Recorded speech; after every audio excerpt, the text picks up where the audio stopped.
A hi folks Pankaj this side back again. तो हम हमारी गोलैंग सीरीज बना रहे थे। गोलैंग सीरीज में अपन ने 6 वीडियोस बना लिया। अभी हम 7वां वीडियो बनाने जा रहे हैं और 6 के 6 वीडियोस अपलोड कर दिए गए हैं यूट्यूब पे। तो अभी जो अपना 7वां जो वीडियो होगा वो स्ट्रक्ट के ऊपर होगा कि स्ट्रक्ट क्या होता है गोलैंग में। Actually struct is not concept in Golang. ये वर्ल्ड वाइड किसी भी प्रोग्रामिंग लैंग्वेज में होता है। तो हम गोलैंग में देखते हैं कैसे स्ट्रक्ट को डिफाइन करते हैं एंड स्ट्रक्ट होता क्या है। तो सबसे पहले हम गूगल कर लेंगे व्हाट इज स्ट्रक्ट। तो अभी अगर हम स्ट्रक्ट की डेफिनेशन पढ़ते हैं तो ये बोलता है ए स्ट्रक्ट और a structure is a user defined data type that groups related variable of a different data type under a single name. तो इसका ये मतलब है कि जैसे मानिए किसी भी एक इंसान की या किसी भी एक चीज की अगर डिफरेंट डिफरेंट प्रॉपर्टी है, राइट, तो हम उन्हें अलग अलग वेरिएबल्स में रखने की बजाय हम उन्हें सिंगल क्लब कर देते हैं। यही इसने बोला है, a user defined data type that groups related variable of a different data type under a single name। तो अभी मैं आपको एक एग्जांपल देता हूँ जिससे आपको समझ आएगा। तो मानिए कोई एक प्रॉपर्टी पर्सन। अभी पर्सन का क्या क्या हो सकता है? पर्सन में उसका नाम हो सकता है, उसकी एज हो सकता है, उसका लाइक ये हो सकता है कि वो मेल है या फीमेल है, राइट। तो ये तीन अलग अलग प्रॉपर्टी है। तो इनको तीन वेरिएबल्स में रखने की बजाय हम इनको सिंगल क्लब कर देंगे एक पर्सन कैटेगरी के अंदर डायरेक्टली। तो हम डायरेक्टली आते हैं और गोलैंग में देखते हैं कि स्ट्रक्ट को डिफाइन कैसे कर सकते हैं। तो मैंने आपको ऑलरेडी वेबसाइट बताई हुई है गो बाई एग्जाम्पल। तो आप वहां जा सकते हैं गो बाई एग्जाम्पल वेबसाइट पे। गो बाई एग्जाम्पल यहाँ पे एंड आप यहाँ से भी स्ट्रक्ट को देख सकते हैं। इसमें शायद स्ट्रक्ट होगा,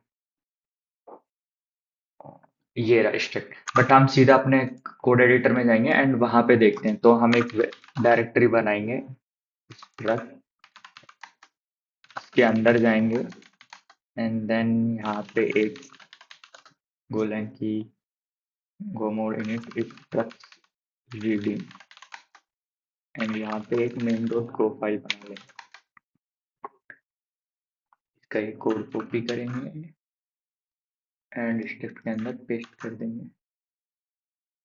हम्म, तो अभी हमने क्या डिस्कशन किया था कि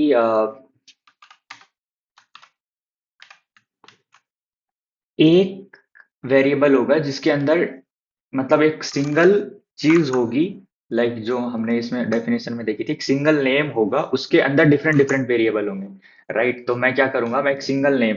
तो मैं मानते कि अपन पर्सन का ये एग्जांपल लेते हैं। तो डिफरेंट पर्सन लिखने का तरीका ऐसे होता है, डिफरेंट पर्सन इस तरीके से। तो देखिए अभी इसमें ऑटोमेटिकली नेम आ रहा है, वो तो मेरा कोड एडिटर सजेस्ट कर रहा है, लेकिन नेम मैंने लिख दिया स्ट्रिंग। ऐसे उसका एज होगा, राइट। फिर वो मेल है या फीमेल है तो उसका लिए अभी हम छोड़ देते हैं। तो ये वो पर्सन है, ये एक नेम हो गया, उसका नाम होगा, ये उसकी प्रॉपर्टी है, ये भी उसकी प्रॉपर्टी है। इसी तरीके से अगर हम एक दूसरा नाम डिफाइन करना चाहें, जैसे माने कि एक बैच है, मिलिट्री बैच है, मिलिट्री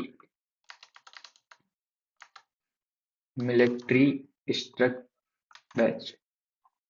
तो उसमें हर एक बंदे का रैंक हो सकता है कि वो किस रैंक पे है, और वो पर्सन का टाइप हो सकता है कि वो किस, उसकी एज क्या है। ये तो ये नहीं, ये आपके लिए डिफिकल्ट हो जाएगा, इसको ऐसे नहीं करते हैं। अभी एक ही एग्जांपल लेते हैं, अपन इसी से समझने का ट्राई करते हैं। अभी अभी अगर मेरे को पर्सन को डिफाइन करना है तो मैं पर्सन को डिफाइन कैसे करूंगा? तो मैं जाऊंगा person P1 is equal to, अगर मैं ये केवल ऐसे लिख देता हूँ पर्सन, तो ये भी एक पर्सन को डिफाइन करता है, इसने P1 को डिफाइन कर दिया। अगर मेरे को ड्यूरिंग इनिशियलाइज ही, जब मैं उसको बना रहा हूँ तभी अगर मेरे को लिखना है तो मैं इस तरीके से लिख सकता हूँ NP2। तो इस वाले में मैंने क्या किया, बस मैंने पर्सन को डिक्लेयर कर दिया, मैंने अभी उसका नाम और एज नहीं बताया। सेकंड वाले में मैंने क्या किया, उसका नाम भी बता दिया, उसकी एज भी बता दिया। तो अभी P1 को अगर मुझे मॉडिफाई करना है तो मैं मॉडिफाई करूंगा P1 डॉट नेम एंड मानो वो जोन नेम दे रहा है, उसका एज है 25। तो ये मैंने उसको पहले डिक्लेयर किया, डिक्लेयर करने के बाद उसका नाम दिया और उसका एज दिया। एंड इसी तरीके से मैंने P2 को, जो पर्सन 2 है, उसको डिक्लेयर करते टाइम ही मैंने उसको इनिशियलाइज करते वक्त ही उसको डिक्लेयर कर दिया। मैं ये बोलना चाह रहा हूँ। तो अगर अब मैं इन दोनों को प्रिंट करूंगा तो दोनों सेम है। तो पहले वाले में नहीं नहीं टच मेन डॉट गो नहीं, इसमें मैं चलाऊंगा गो रन मेन डॉट गो। अगर मैं इसको चलाऊंगा तो देखो हाई, तो ये वाला हाई प्रिंट हो गया। अगर मैं हाई को वो कर देता हूँ, अभी अगर मैं दोबारा से चलाता हूँ तो पहले का नाम है जॉन, उसकी एज है 25 एंड सेकंड वाले का नाम है एलिस एंड सेकंड वाले का एज है 30।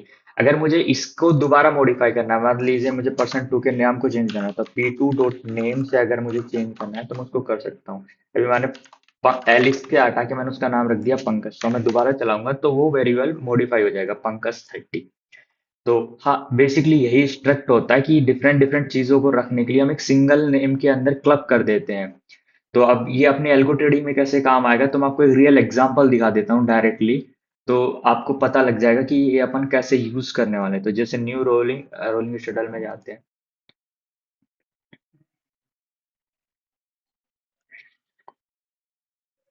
तो देखिए अपना कुछ एक ऐसा बड़ा ब्लॉक होने वाला है, तो मैंने जो ये ब्लॉक रखा है कंट्रोल ब्लॉक, इसमें अपनी सारी इंफॉर्मेशन रहने वाली है कि उसकी अपर रेंज क्या है, लोअर रेंज क्या है, अभी वो स्टेडल बना हुआ है कि नहीं बना हुआ। तो ये डिफरेंट डिफरेंट चीजें थी जिनको मैंने एक साथ क्लब कर दिया इस कंट्रोल ब्लॉक वेरिएबल के अंदर।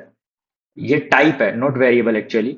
तो ये कंट्रोल ब्लॉक की प्रॉपर्टी है सारी। तो मैं इसी से ही मेरी पूरी एल्गोस चलाऊंगा।